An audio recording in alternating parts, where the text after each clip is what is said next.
অনেকদিন পর ঢাকা থেকে সাথিয়া আসলাম। এই জায়গায় আমার স্কুল ছিল। স্কুলে আমরা বন্ধুরা মিলে অনেক মজা করতাম। স্কুলের ভিতরে গিয়ে দেখি তো আমার স্কুল কিরকম চলছে। আরে বর্ণিল, তুই কেমন আছিস? আরে আরিয়ান, তুই কেমন আছিস?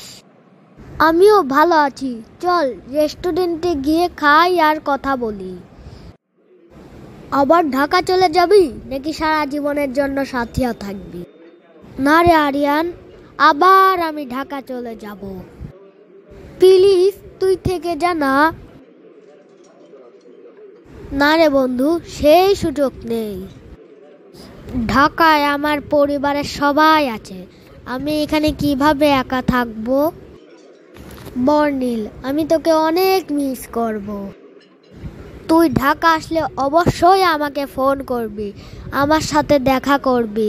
তোকে আমিও অনেক মিস করব।